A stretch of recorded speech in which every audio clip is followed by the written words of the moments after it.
آج سے 26 سال پہلے 28 مئی 1998 کو بلوچستان کے علاقے چاغی کے مقام پر پاکستان نے ایٹمی تجربات کر کے خود کو ایٹمی ہتھیار رکھنے والے ممالک کی فہرست میں شامل کر لیا۔ یہ دن اہل پاکستان کے لیے بہت زیادہ مسرت کا حامل ہے۔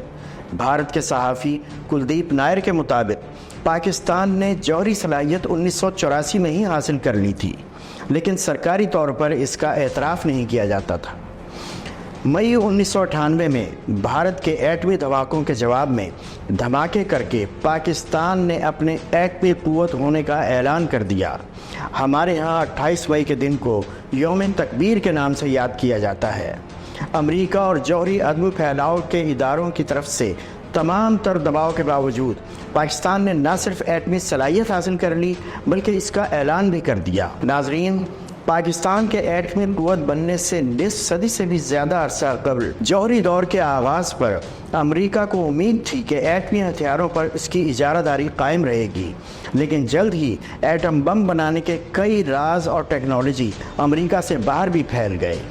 امریکہ نے جولائی 1945 میں اپنا پہلا ایٹمی تجربہ کیا اور اگست 1945 میں جاپان کے شہروں ہیروشیما اور ناگاساکی پر 2 ایٹم بم گرا دیے۔ صرف 4 سال بعد 1949 میں سوویت یونین نے اپنا پہلا ایٹمی تجربہ کیا۔ اس کے بعد برطانیہ نے 1952 میں، فرانس نے 1960 میں اور چائنا نے 1964 میں اپنے کامیاب ایٹمی تجربات کیے۔ جوہری ہتھیاروں کی دوڑ کو روکنے کے لیے امریکہ اور اس کے ہم خیال ممالک کے درمیان 1968 میں جوہری عدم پھیلاؤ یعنی NPT پر بات چیت شروع ہوئی اور اس کے بعد کا معاہدہ comprehensive nuclear test ban treaty یعنی CTBT 1996 میں عمل میں آیا۔ بھارت اور اسرائیل اور پاکستان نے ایٹمی ہتھیار رکھنے کے باوجود کبھی NPT پر دستخط نہیں کیے۔ عراق نے 1991 کی گلف وار سے پہلے صدام حسین کے دور میں ایٹمی پروگرام شروع کیا تھا۔ شمالی کوریا نے 2003 میں NPT سے دستبرداری کا اعلان کیا اور اس وقت سے لے کر اب تک اس نے جدید ایٹمی آلات کے کئی کامیاب تجربات کیے۔ ایران اور لیبیا نے معاہدے کی شرائط کی خلاف ورزی کرتے ہوئے خفیہ ایٹمی سرگرمیاں کی ہیں اور شبہ ہے کہ شام نے بھی ایسا ہی کچھ کیا ہے۔ کئی دہائیوں پرانی یہ سنگین پیشن گوئیاں ہیں کہ دنیا جلد ہی درجنوں ایٹمی ریاستوں کا گھر بن جائے گی۔ فیڈریشن آف امریکن سائنٹسٹ اور امریکن انٹیلیجنس کمیونٹی کے اندازوں کے مطابق دنیا بھر میں ایٹمی ہتھیاروں کی تفصیل کچھ یوں ہے۔ روس 540 اسٹریٹجک ڈیلیوری سسٹمز یعنی بین البراعظمی بیلسٹک میزائل پر 1549 اسٹریٹجک وار ہیڈز کے ساتھ پہلے نمبر پر ہے، جبکہ امریکہ 662 اسٹریٹجک ڈیلیوری سسٹمز پر 1419 وار ہیڈز ڈپلائی کیے ہوئے ہے۔ تیسرے نمبر پر چائنا ہے جس نے 201 اسٹریٹجک لانچرز پر 410 ایٹمی وار ہیڈز ڈپلائی کر رکھے ہیں۔ فرانس کے پاس 98 اسٹریٹجک ڈیلیوری سسٹمز پر ڈپلائمنٹ کے لیے 290 وار ہیڈز کا ذخیرہ ہے۔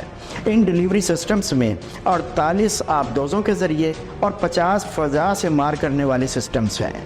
برطانیہ کے پاس 273 ایٹمی وار ہیڈز کا ذخیرہ ہے، جن میں سے 120 آبدوزوں سے لانچ کیے جانے والے، 48 بیلسٹک میزائلوں پر ڈپلائی کیے ہوئے اور 105 سٹوریج میں ہیں۔ انڈیپینڈنٹ ریسرچرز کے اندازے کے مطابق بھارت کے پاس 164 ایٹمی وار ہیڈز ہیں۔ فیڈریشن آف امریکن سائنٹسٹ کا اندازہ ہے کہ پاکستان کے پاس تقریباً 170 ایٹمی وار ہیڈز ہیں۔ ایک اندازے کے مطابق اسرائیل کے پاس 90 نیوکلیئر وار ہیڈز ہیں۔ اسرائیل ایٹمی ہتھیار رکھنے کا اعتراف یا تردید نہیں کرتا، لیکن عالمی طور پر یہ خیال کیا جاتا ہے کہ اس کے پاس جوہری ہتھیاروں کا ذخیرہ ہے، حالانکہ یہ واضح نہیں ہے کہ ان کی تعداد کتنی ہے۔ ایک اندازے کے مطابق شمالی کوریا کے پاس 30 ایٹمی وار ہیڈز ہیں۔ ناظرین، اپنے دفاع اور جنگی تیاریوں کے لیے سرمایہ کاری اور تحقیق کا حق ہر ملک کو حاصل ہے، لیکن قابل غور بات یہ ہے کہ کائنات کے خالق نے یہ دنیا محض جنگ و جدل کے لیے تو نہیں بنائی ہے۔ انسانوں کی فلاح اور انسانیت کی ترقی تو امن کے پیغام میں ہی مضمر ہے۔ دنیا بھر میں موجود اہل دانش کو یہ سوچنا ہوگا کہ ہزاروں ایٹمی ہتھیاروں کی موجودگی میں احساس ذمہ داری کا مظاہرہ کرتے ہوئے کس طرح 8 ارب انسانوں کو ہولناک تباہی سے بچانا ہے اور پرامن بقائے باہمی کے تحت جیو اور جینے دو کی پالیسی کو اپنانا ہے۔